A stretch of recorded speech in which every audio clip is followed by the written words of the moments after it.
The following is a presentation of Southwest Broadcasting. Welcome to The Sound Check, your weekly music insight. From local talent you might not have heard yet to the latest in popular music, we cover it all. Conversations with artists, fresh tracks, and the real stories from the music world. And now, let's make some noise on The Sound Check. What's going on, everybody? This is Addison Brumfield, and this is The Sound Check. We're back once again. This is episode 18. Of course, I'm here with my two co-hosts, my buddies, Cody Hewitt and Wyatt Ward. How are we doing today? Very good. Doing pretty good. Glad to hear it. And we're here with our two very special and three uber very special guests. The first one, we've got Mr. Lynn Weaver over here. How's it going? Man, it's great. We've got Mr. Boleware over here. I'm not the Uber guest, am I? Nope, I'm sorry. The uber very special guest is sitting over here, Miss Jennifer Weaver. There you go. There she is. We need one of those applause tracks. For you guys doing the on applause YouTube. Track. Or like, you know, the you know what I'm talking about? Yeah. Well, guys, it's great to have y'all on again. This is the first time we've had y'all together, though. Yes. Yep. We've had y'all separately. I'm almost scared. We should have worn matching shirts or something. Y'all should have come as the Blues Brothers. I'm telling you. Oh, it's a week after Halloween. We could have done that. That'd have been fresh. There you go. Well, Cody, I think it's time. I think you know what time it is. Is it that time already? Is it a beautiful day, Cody? Man, it's always a beautiful day. In the neighborhood. I'm going to say it was a beautiful day for some music news. There you go. That's what I'm talking about. I'll plan that. Yeah. You think so? I could tell. All right, guys, we're going to get into the birthdays and anniversaries, but first I need to send a special shout-out to all of our wonderful sponsors, those including Mr. Phillip and Miss Allison Hewitt with the Broadway Deli, Mr. Danny Smith with Lot Furniture, Mr. Robbie Stewart with East McComb Body Shop and Ransack, Mr. Kirby and Miss Patricia Fleming with Remax, and, of course, Mr. Eric Hightower with Wizard Electronics. All right, guys, well, I'm ready. Are y'all ready? Let's roll. Okay, let's do it. So the first thing we're going to start with is on November 2nd. On this day in 1967, Cream released their second studio album, Disraeli Gears, which became the group's American breakthrough, obviously with songs like Strange Brew and Sunshine of Your Love. Classic. Absolute classic. Mm-hmm. Incredibly influential. Oh, yeah. At a whole different level. Oh, yeah. And, you know, you look at what it was and what it was made of, and it was just borrowed once again from everything that is Mississippi music. Oh yeah. And I mean, I don't know. They did it in a way though that became a whole different thing, like by itself. Sure. I mean, it was updated and it was designed to fit the times. Yeah. Yet it was still the same thing that they borrowed from the Lomax recordings and all the other. But still, it did also kind of start this whole vibe of British guys wanting to do the whole blues deal. Absolutely. You know, and I mean, really, that started with the Yardbirds. But you know, we have a part of the Yardbirds here, right? Well, they've been jamming to the blues over there for years and years. Oh yeah, and they just they took what they've been hearing and put their own twist on it. But when the Yardbirds and Zeppelin and I guess Jeff Beck was different, but he still had a influence on that. Once that happened, these guys were like, oh wait, this is what's making these British guys from around here money. Yeah. And that kind of I won't say started, more like jumped off the whole whatever you want to call it, to the point where like the Stones were coming over to America, sure. Just to see what it was like to actually experience it and yep. And be a part of it. Blues, as we know it, of course, is the foundation of everything that's rock and roll. Oh, yeah. At some level. Oh yeah. And I think it's everything that's everything, right? With American music, Oh yeah. It all came from there. Then we're gonna move on here. In 1972, Carly Simon releases. There you go. Man. So what did you say, Boy? I said I think that song's about me. Do you? Do you think Carly Simon wrote that about you? Yeah, I was she said. Born in 71. I'm just going to leave that out there. So it could have very well been about me. Well, at 2, I probably was a little bit vain. I mean, possibility. Fun fact, in that song, if you go back and listen closely, Mick Jagger is singing backup vocals in the Really? chorus. No I did way. not realize that. Yeah, that's him. I had no idea. What was he doing in the studio, man? I don't know. It's funny though, because it like when I hear it, I'm like, oh, it's a country singer, because he's back there. You're so fine. That's So, you know. You did that well. by Do the we way. know who the song's about? Has Carly Simon ever come out and said that? The world You may know never what? know. You know what we have? Pull right that here? up, Jamie. Yeah, exactly. Guys, my trusty dusty laptop. Trusty dusty is a good term there. Who did Carly Simon write "You're So Vain About"? There we go. First thing. Frequently asked About question. multiple men, apparently. Well, So he could be included in tells multiple. us a whole lot right there. But the main one was Warren Beatty. I don't Warren know who that Beatty. is. Just an alias. But hey, look at this. he here. was an actor, right? I probably Yeah. so. Look at this here, though. Rumored subjects: Mick Jagger, who was Wow. singing in the background. Hang on, keep Number going. There's one. more names Keep going. there. James James Taylor, Taylor? Yeah. David Geffen. Interesting. well, Wow. I mean, wasn't she on Geffen's label at that time? Yeah. Well, there you go. There's a little connection there. She was married to James Taylor too. Yes, she was. It goes deeper. So this was like the original Taylor Swift ex-boyfriend hit song. Yeah, the original. What's that? Dear John. This is There you what go. started Yes. it all. Dear John. Yeah, that's song. it. Also, we're gonna move on to 1999. The Roots released their live album, "The Roots Come Alive." It's awesome. I mean, it's them doing their thing. Oh, yeah. You know. And then in 2018, the Queen biopic Bohemian Rhapsody, starring Rami Malek, I'm pretty sure that's how you say his name, not sure, as Freddie Mercury, opened in theaters. It won 4 Oscars, including Best Actor. Hey, it was a good movie. Yeah, I mean, It was good to see that story. I mean, I know it wasn't 100% factual, but it was cool to see that on the big screen. You know. Sure.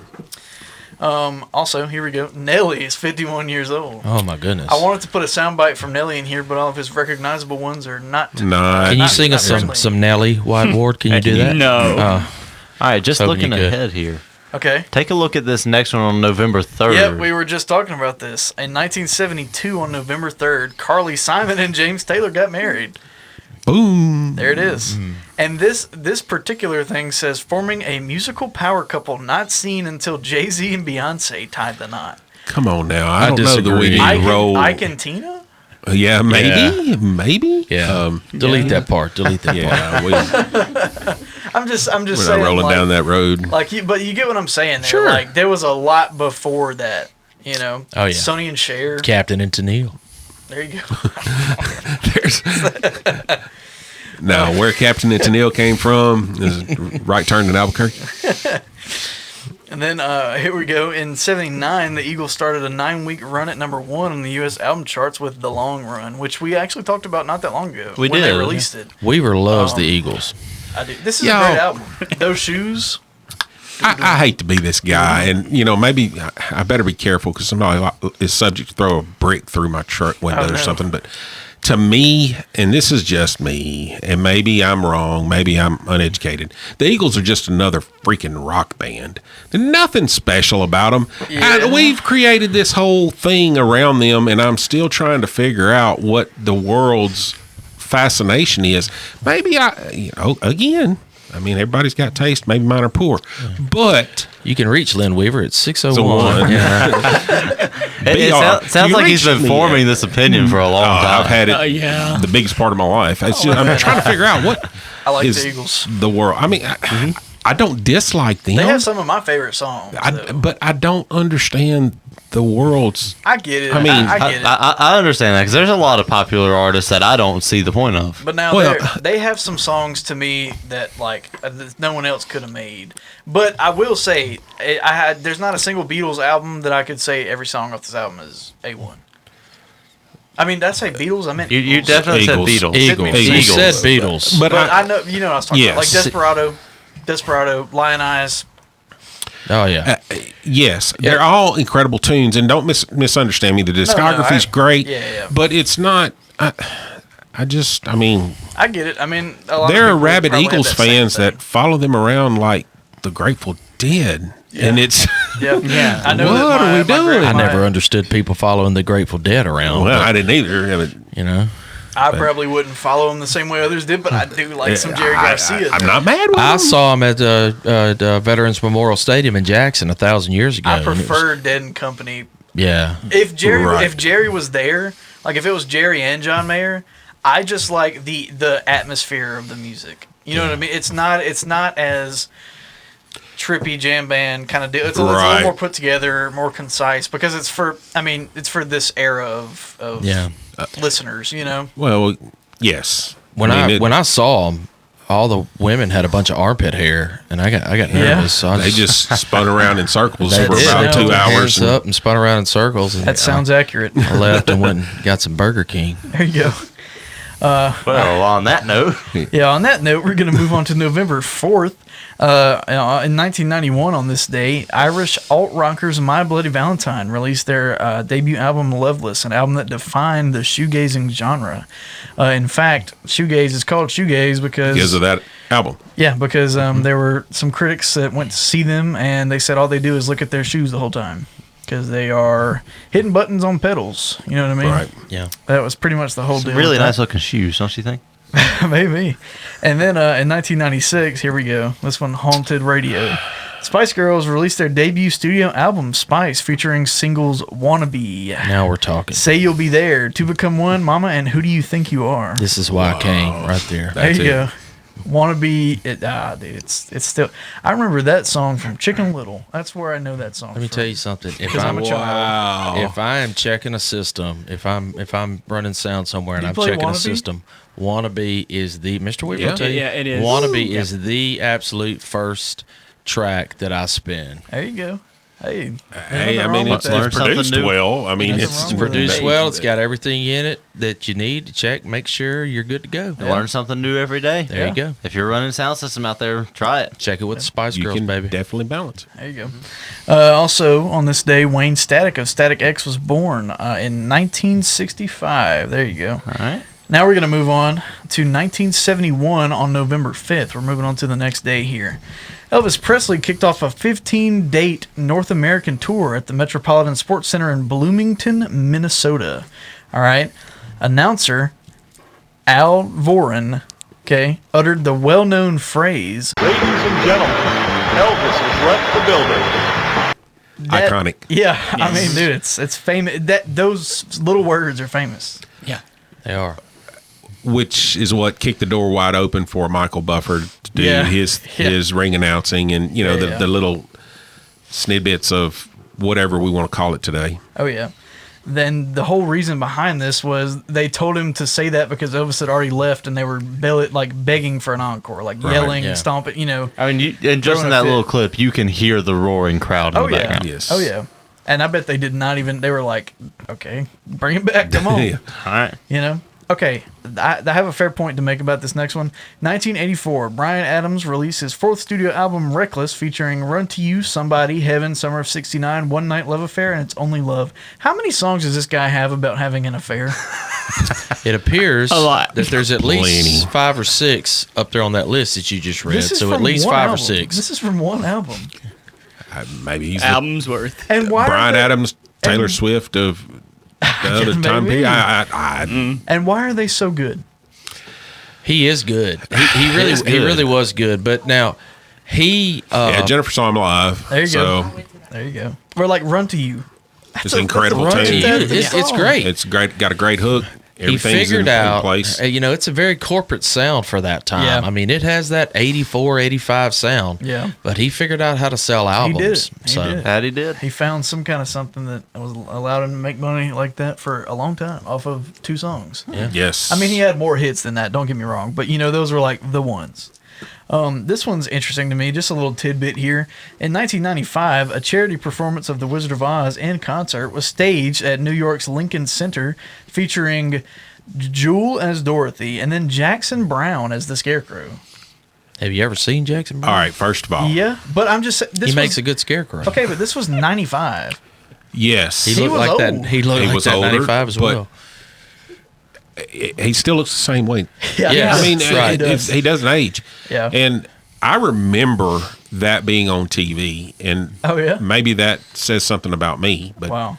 you know, we were in college, and Yeah. You know, we didn't have any money or anything else to do with our lives. So Yeah.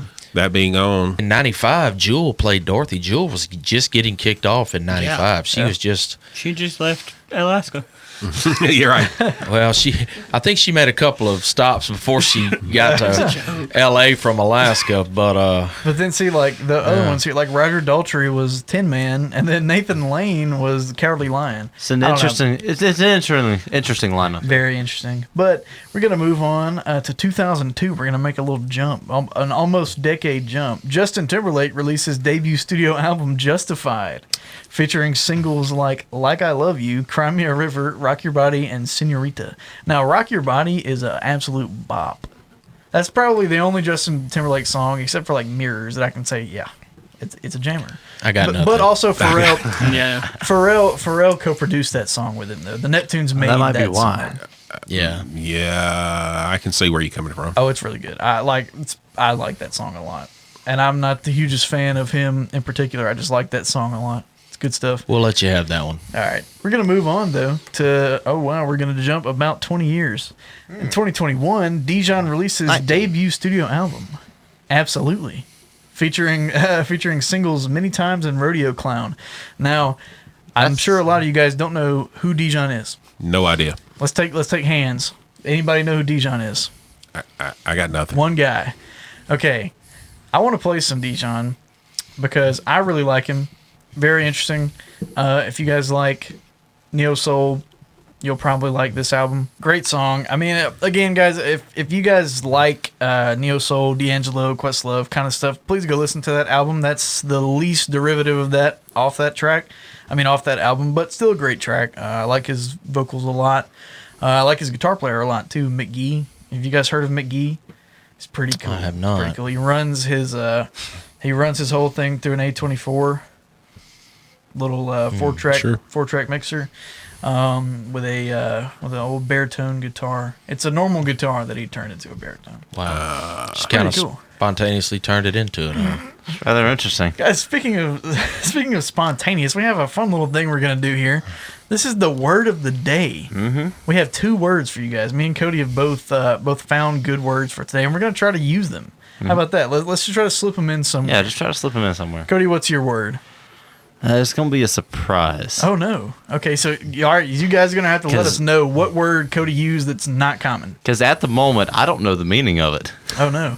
Okay, well my word is spontaneous. So count how many times I say the word spontaneous. How about that? Wyatt, what's your word?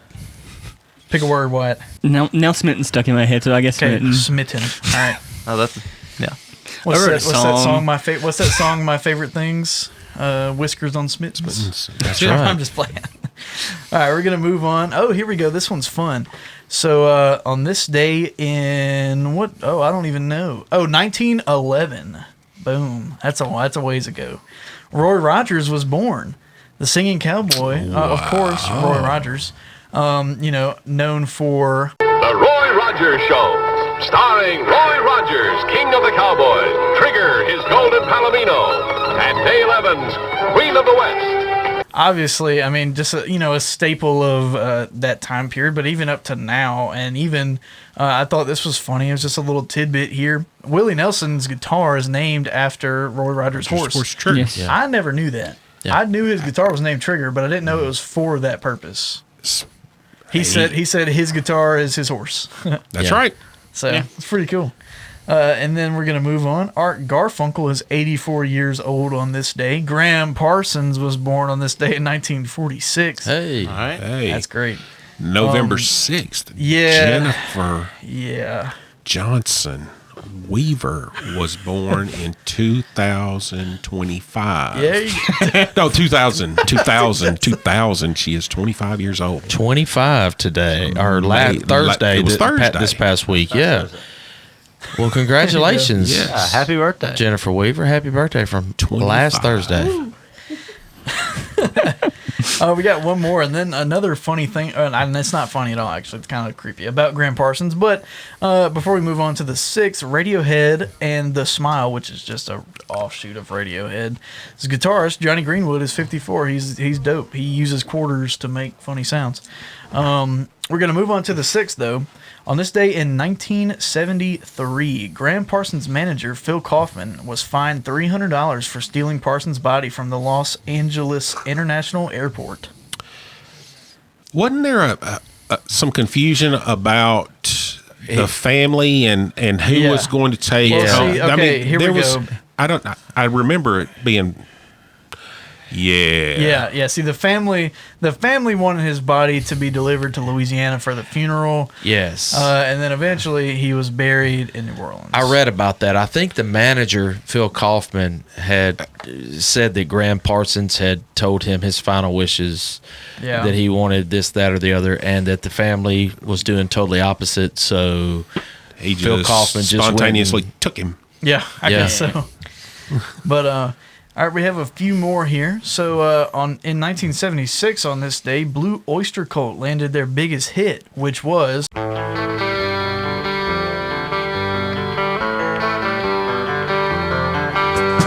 which is honestly, but I mean, it's become just an iconic track by itself, but also for the SNL skit where Christopher Walken famously said, "I'll be honest, fellas, it was sounding great, but I could have used a little more cowbell." And more cowbell Will Ferrell did indeed add. There you go. Yes, he did. And the shirt got smaller the entire time.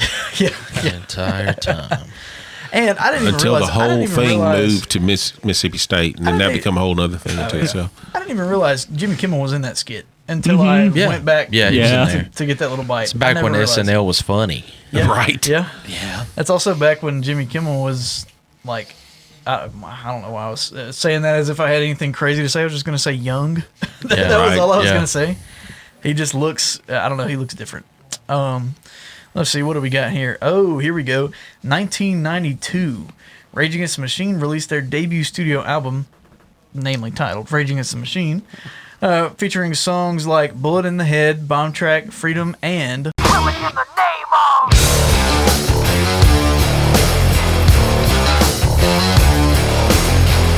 Killing in the Name of. Y'all know that song. It's a great song. I think everybody knows that song. I love it. I love this album. I like the energy a lot. Very high energy. Tom Morello's weird. Yes. Yeah. Yes. Zach De La Rocha is a very grabbing frontman. What else can I say? Oh, I know what else I can say. Tim Comerford is a beast. Absolute beast on bass. He's insane. Right. And his tones all throughout this album are killer. And that album kind of brought bass playing to a different level. I mean, it became cool. Yeah. Mm-hmm. Oh, yeah. And I mean, like, Flea kicked the door for Flea, and him and Flea were right at the same time, which was cool. I mean, the whole new generation, they were like, oh, there's something else than James Jamerson. Right. You know what I mean? Right. And that's a real closed-minded look. I mean, they had Marcus Miller and stuff like that, but it was something new, different. Mm-hmm. We're gonna move on.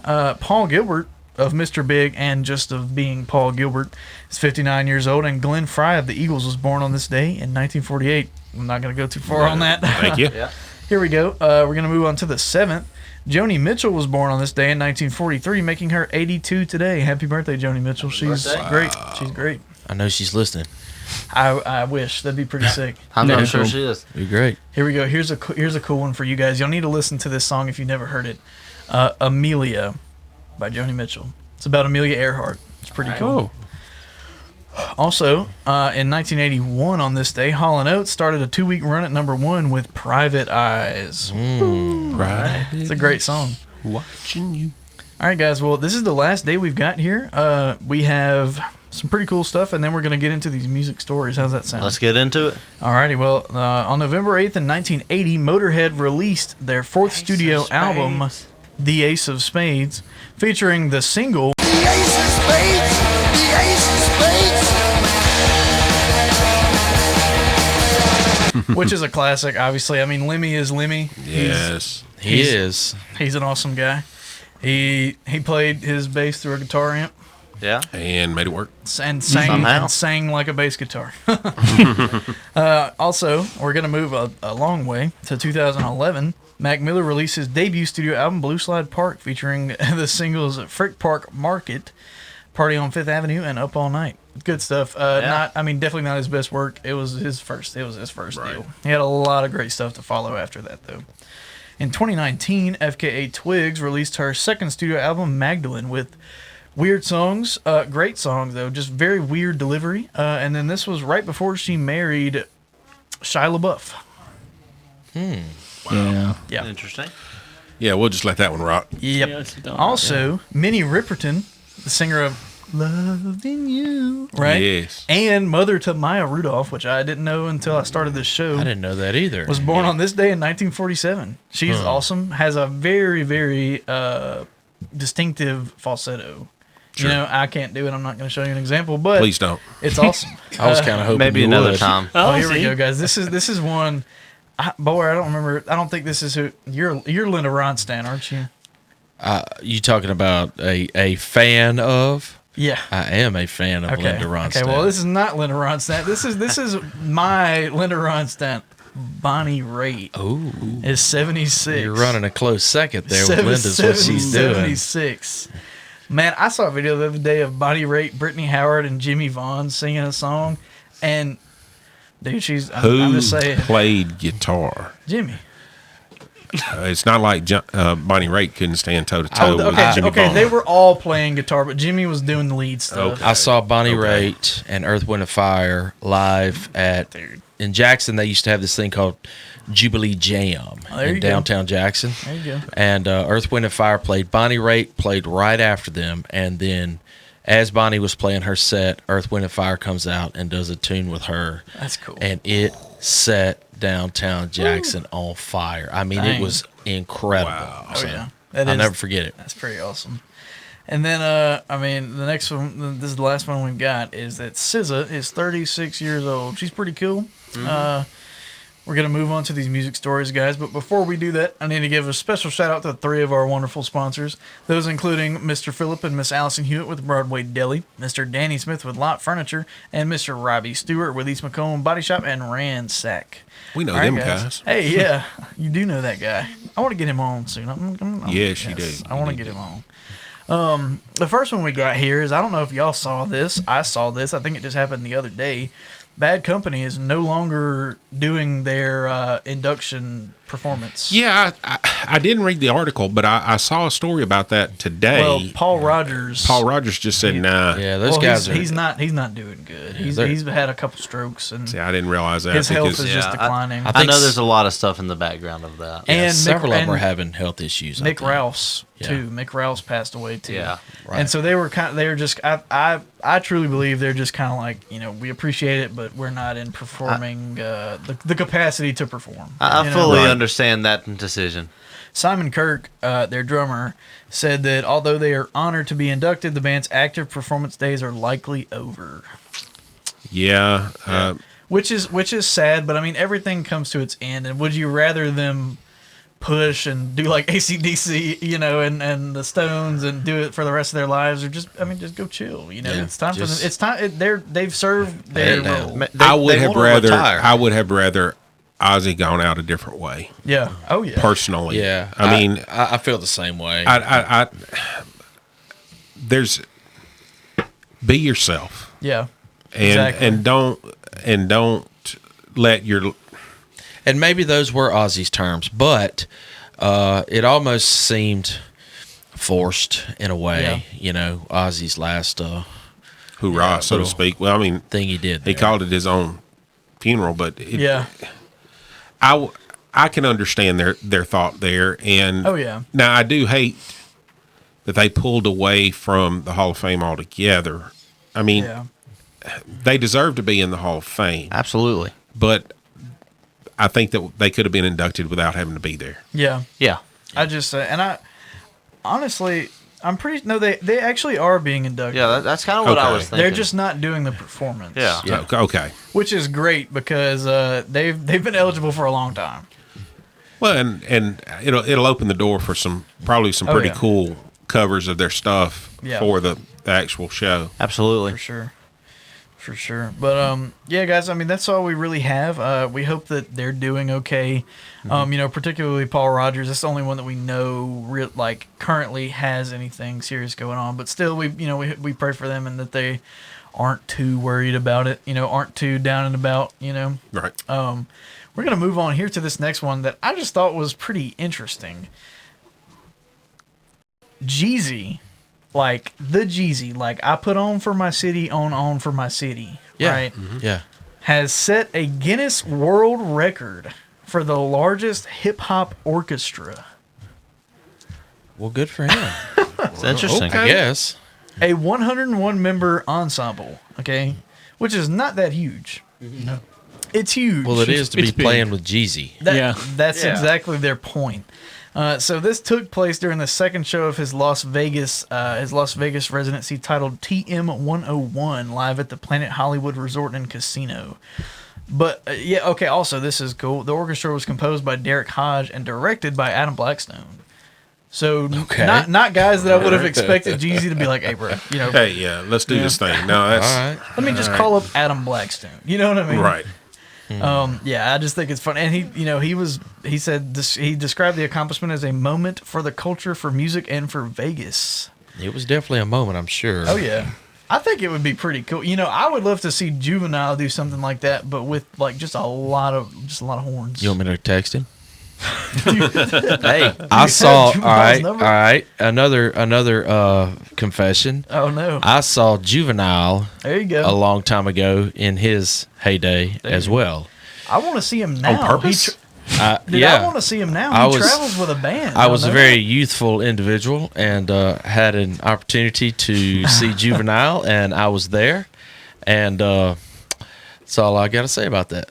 Well, y'all know now he travels with a band. Like he's got a drummer, he's got horn players, he's got backup Really? vocalists, he's got old dude John Batiste, right? Not in New Orleans. He's got him on a melodyne. Really? Playing the melodyne. Look at out Juvie there. Wayne. interesting. Look at Juvie Dude, Wayne. I'll have to show y'all. He did a Tiny Desk performance with the band. It's freaking good. Are you serious? Yes. I'm gonna look that up. It's haven't good. seen it yet either. It's really good. I'm not gonna say I'm gonna watch it all, but I'm gonna look it I'm up. gonna watch some of it. Just watch that one song. The big Yeah, okay. All right, here we go. This is another one actually pertaining to the same area of music. Yeah. This is funny. No rap songs are currently in the top 40 for the first time in 35 years. After Kendrick Lamar's Luther was booted off. Interesting. Very interesting. That is rather interesting. But I also feel like this year has been a very dull year for popular rap music. It really seems like In it a lot of has. ways, the only chart moving that we've seen is in the bro country world. Yeah. There's not Yeah. that much new stuff out there, guys. I know. And it's of course that is surprising, Yeah. but It's I not don't that want exciting. anybody to go out and shake their fist at the air and say rap is dead, because it's not. It's not, and that's what I was about to say. And they may, all these artists are probably in a corner revamping the next resurgence, Yeah. because it's coming. Well, it always comes back around. And everything in music's cyclical anyway. So I also feel like there's gonna have to be something at some point soon where people realize that like a lot of the musicians, like a lot of the new and upcoming guys, don't sound like what we've been listening to. There's actually an upcoming guy that I'm gonna play a little song from here in a minute, but most of them don't sound like that. The atmosphere is changing a lot. It's moving back to live instrumentation, more pianos, more almost spoken word, well, not completely, but you get what I'm saying. Musically, More natural. people try to reinvent the wheel Yeah. occasionally, Yeah. and we've seen this with country music. Yeah. We had the traditional sounding country, and then all of a sudden the bro country kind of and starts popping then there's up, Zach Top. and then Yeah. we're starting to roll And back there's- around and it's getting traditional we're, again. we're seeing it again, and I think even in the hip hop / rap, whatever genre you want to call that today, I think the cycle is making a turn back towards the 80s. Yeah. yeah, it'll come where back it around. started. Of course it started earlier than that, but where it was the popular end of it really yeah. started to gain feet. Yeah. I'm No, just I waiting agree. on hair metal to come back. Oh yeah, dude. One day. It's gonna I be actually back. saw a band not that long. It was like just the other day. It was like, do you guys miss Van Halen? And it's like one of those kind of deals that it Yeah. sounded like Winger or something. Every now and then I'll run across a band that's doing fairly well. I'm not knocking Winger. I like Winger. Lynn Weaver's a big Winger fan. He's even bigger Bon Jovi fan. He loves the Bon Jovi. Jonathan Moran likes some Winger too. We were talking about him when we had him on. Stunt your growth. Jonathan Moran thinks he's Kip Winger, man. Don't let him tell you anything. He's listening to me right now. Oh yeah.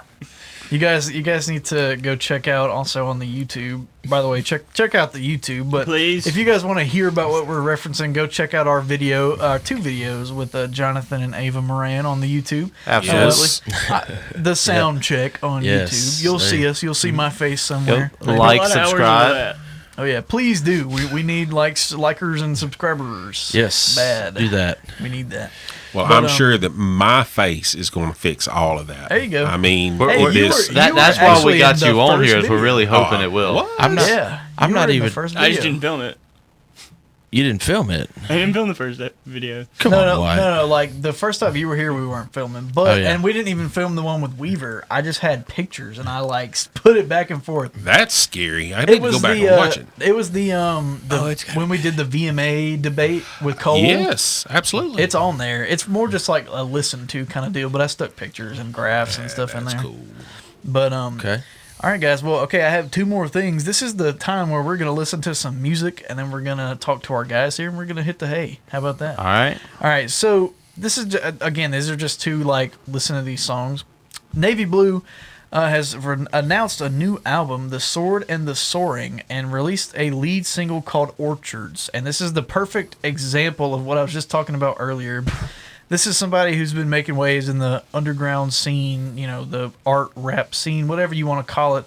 But it's becoming more of a popular thing. It's becoming one of the main genres. There's crunk, there's trap, and there's this. This is what we got right now. This is what's happening. All right, guys. Well, again, this is a cool little example. I mean, it's piano driven.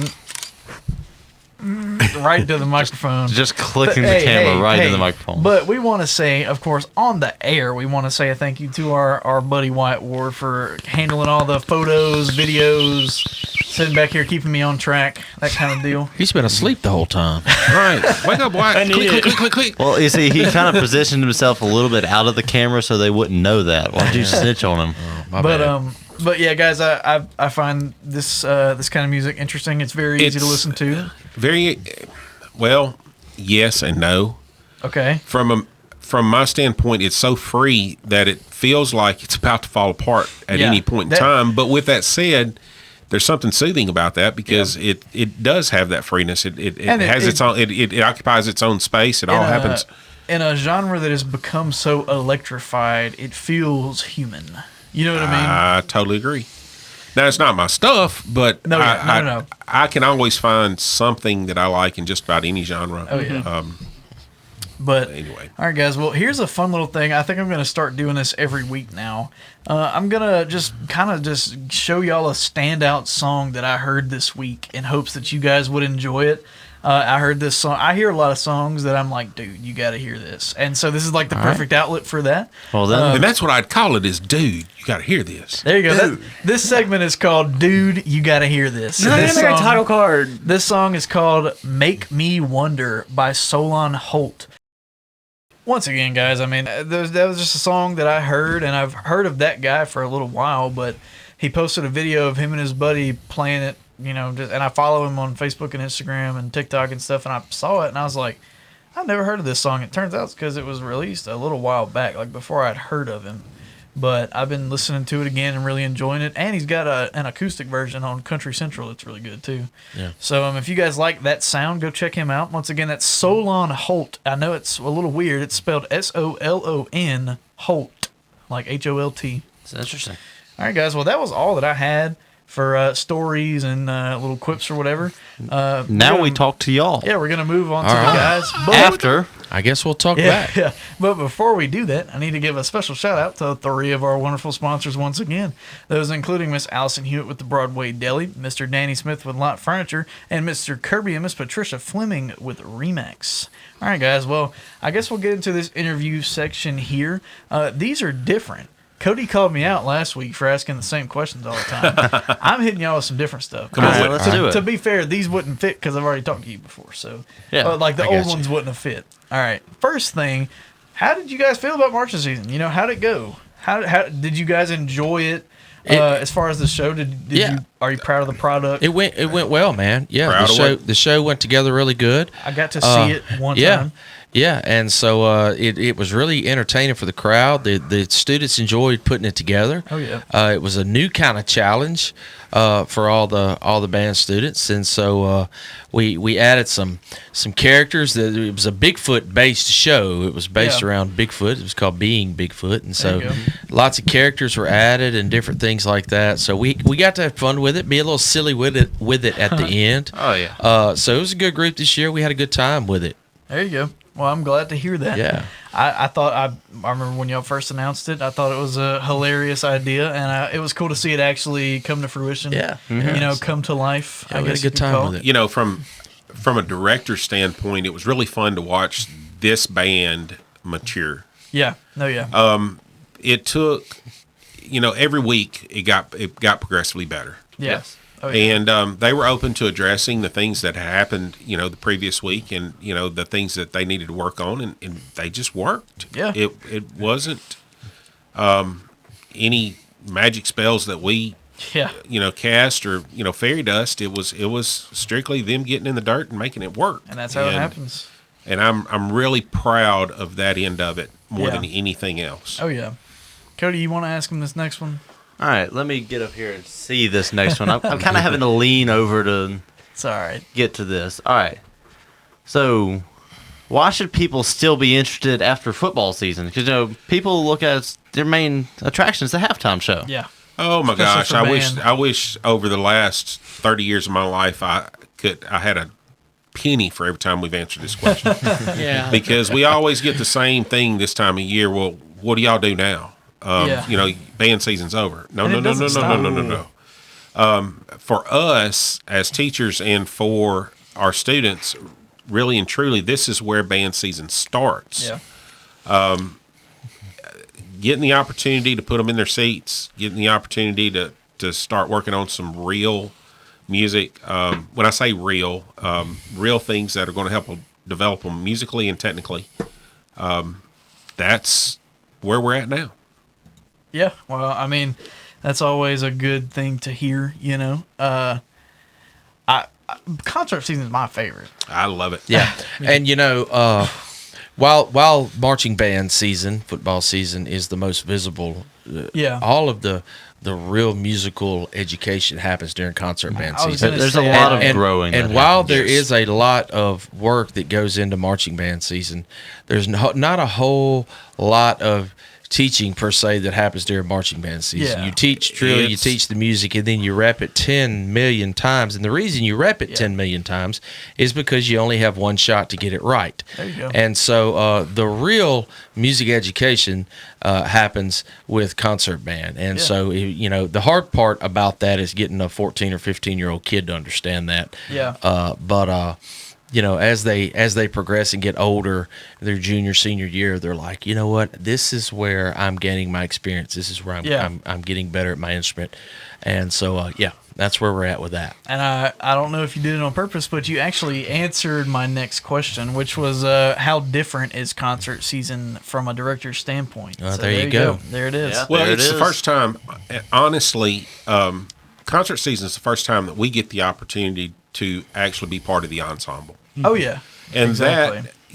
that kind of feeds our musicianship too. And it's exciting to be part of a group again. Yeah. Oh, yeah. Granted, our roles are a little bit different, but we still are part of the overall schematic of whatever's happening. Yes. If that makes sense. Then the next one I have here is that so I'm pretty sure I know the answer to this question. I know the answer to this one. But is marching band or concert band your favorite? Concert. Yeah, that's kind of what I thought. Again, I mean, you guys were, taught. I guess y'all went through school to teach. Yes, teach music, and you really get the opportunity to do that during that. This is your best opportunity to use what you were in Yes. school so long for. I've always said you manage a marching band, you teach a concert band. Exactly. So. That's a very good analogy. Then you see, I'm going to throw a curveball here with this one. All right, what do you got? And then I'm Okay. going to let Wyatt ask the last one. But I'm going to throw a curveball here. What's a song that you guys have been obsessed with recently? Are there any songs that you can say, like, man, I've been listening to this way too much? and Mission I'm enjoying Temple it? Fireworks Stand by Paul Thorne. All right. I saw right. Paul Thorne at the Homachita Festival. at the Homachita River Festival. I saw him a couple weekends ago. Okay. And I had heard this song a long time ago, Mission Temple Fireworks Stand, and I had no idea who did it. And he started playing it, and I told my wife, I was like, "That's the song. I've been wondering for years who sang it." And so now that I've And then you got to, figured out to who, mean him? yeah, Yes. oh yeah, Dang. yeah, Really? We got to hang with Paul Thorne, and Paul Overstreet was there too. We got to hang out with him. The experience with Paul Overstreet yeah. probably changed my I life. saw that y'all posted. Yeah. And that. the reason I say that is, and it's just the same thing that I said on my Facebook post, you always hope that your heroes are what you think they are. Yeah. And honest to goodness, Paul Overstreet is exactly that. There Yeah, you it go. was incredible. It was incredible. And I've been, not so much one particular tune, but I've gone back and listened to a lot of his discography lately. Okay. And listening to some of the stuff that he's written. And you don't think about the fact that he was 80s, early 90s country. Yeah. That was him. Everything Yeah. had his name on it. And it was sure. it was really incredible to meet him. And Most the fact that he's a Mississippian doesn't hurt. Oh, yeah. Now, of course, Yeah. with the Paul Thorne thing, Jennifer looks at me like I'm crazy because, Thorne's from Tupelo. Yeah.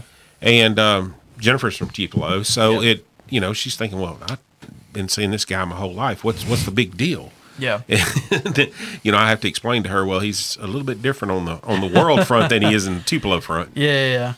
All right, so we're gonna let Wyatt ask this last one for you guys, and then I'll expound upon it. All right, Wyatt, what you got? So what can we look forward to in coming to see the concert groups perform?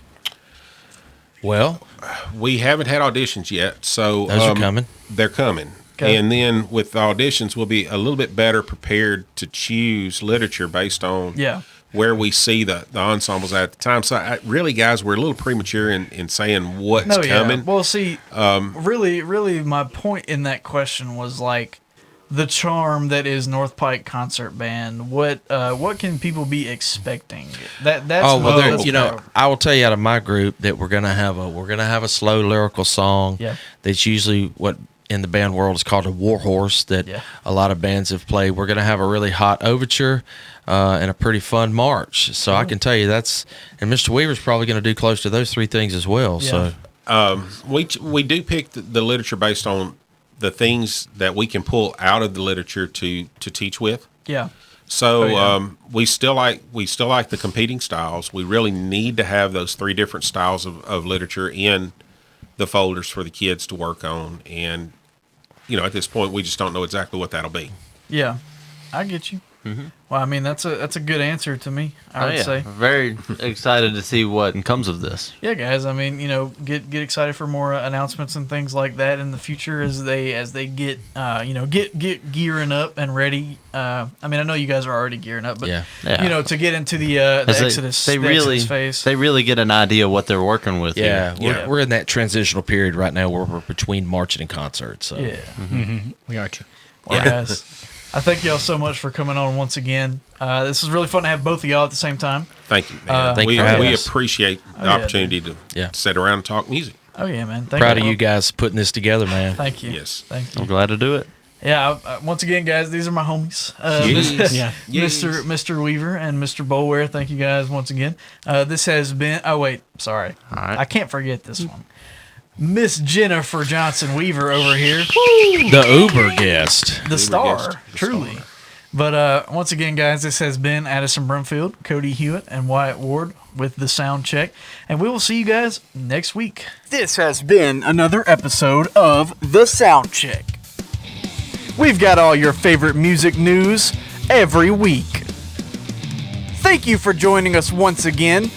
Us being myself, Addison Brumfield, my co-host Cody Hewitt, and my other co-host Wyatt Ward. If you guys enjoyed this video, please take the time to like and subscribe, and of course drop us a comment down below. Thank you guys, and we will make some more noise next time on The Sound Check.